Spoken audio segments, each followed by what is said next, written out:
Gente boa, boa gente.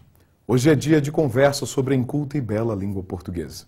E no cardápio, Angola, Cabo Verde, Timor-Leste, Moçambique e Guiné-Bissau, Portugal, as ilhas de São Tomé e Príncipe e, é claro, Brasil. 8 países. Que há em comum entre eles? Língua portuguesa. A quinta língua mais falada no mundo, acessível a cerca de 215 milhões de falantes nativos. São os países lusófonos. E é sobre a unificação dos sistemas ortográficos destes países que falaremos. Tecnicamente, o acordo ortográfico da língua portuguesa já poderia estar em vigor desde 2007. Para tal, bastaria a assinatura de 3 países. O Brasil, em 2004. E logo depois, Cabo Verde e São Tomé e Príncipe. O detalhe é que as divergências emperraram as negociações por algum tempo.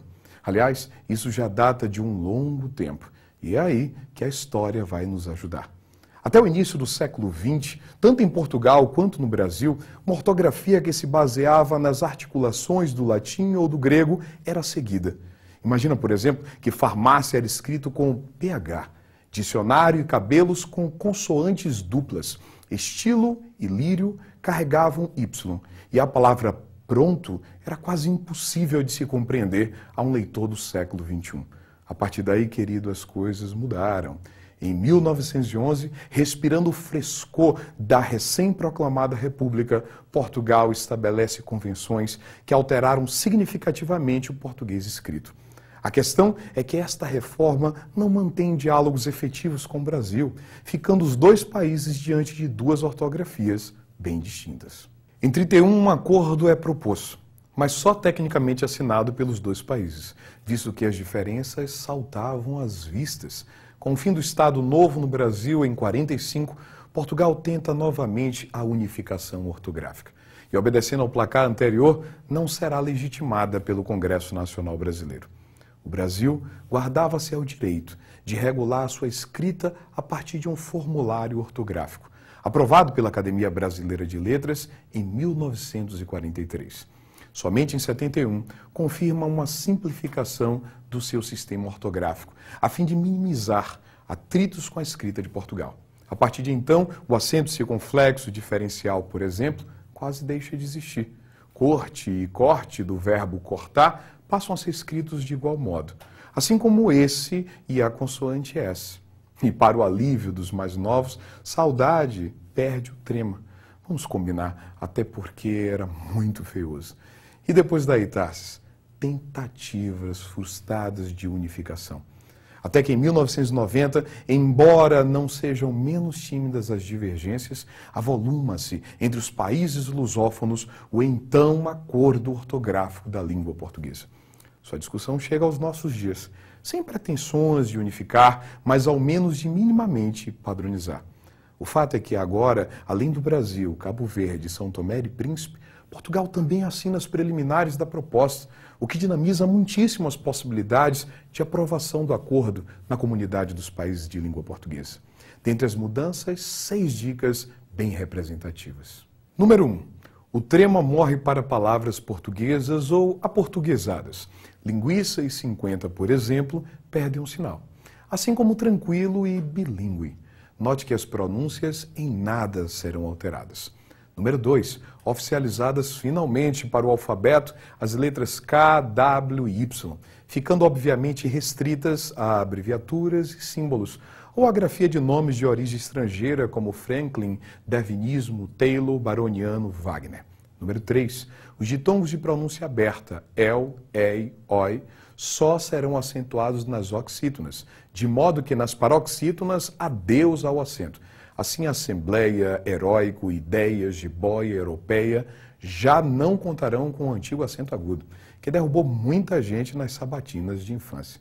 Número 4. Não serão mais acentuados os hiatos ou, e, em, voo e enjoo dão asas aos acentos. E isso não é diferente para leem, creem, veem, deem e os seus derivados. Número 5. Quanto ao hífen, pouco se melhorou. A nova proposta não reduz o número de regras e preserva várias exceções, o que requer estudo apurado e calmo. Cabe, porém, citar um raro benefício.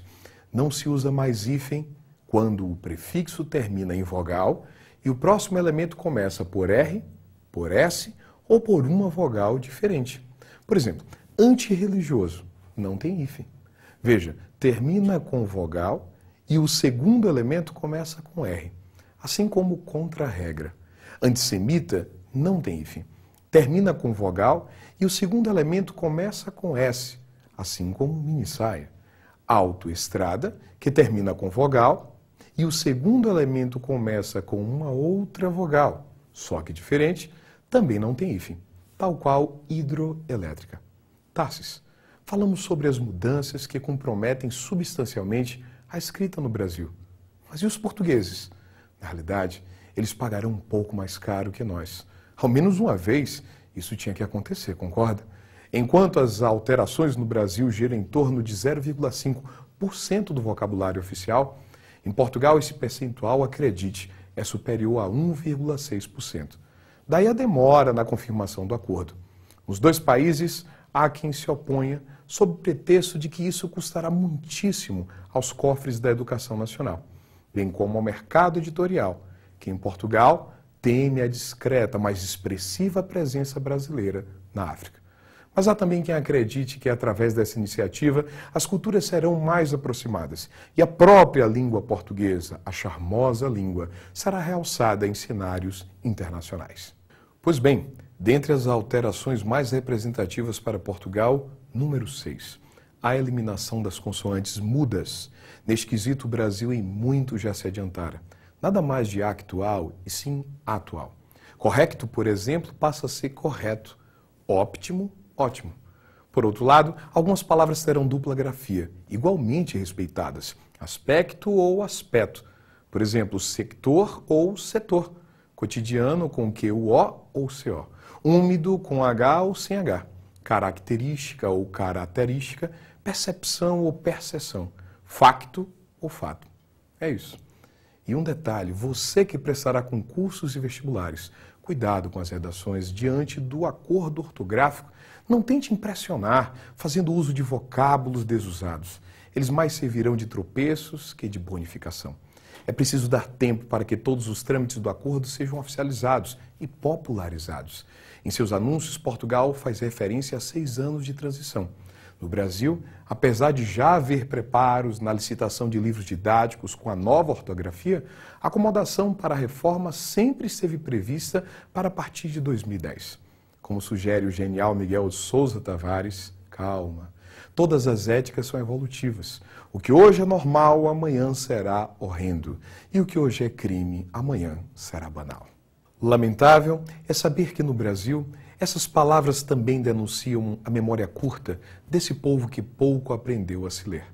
Cabe aqui, não em tons revanchistas, mas necessariamente oportunistas, a lembrança de tempos em que o diálogo se emudeceu a serviço do projeto colonial português. E num famigerado genocídio cultural, nossas heranças linguísticas, sobretudo indígenas, foram dizimadas aos bandos. Pensar uma língua que se chame puramente brasileira, aos moldes de Alencar, Monteiro Lobato ou mesmo Policarpo Quaresma, é hoje retrocesso. Mas que nos sobre a lucidez de perceber que o discurso etnocêntrico da colônia, ainda que rara e lentamente, tem se dobrado à alteridade. Eis a nossa diversa luva de pelica, o tempo. Isso me faz lembrar um livro, bom para suas noites, O Valor do Amanhã, do Eduardo Gianet. A você, dedicação e sucesso. Fica com Deus e até a próxima.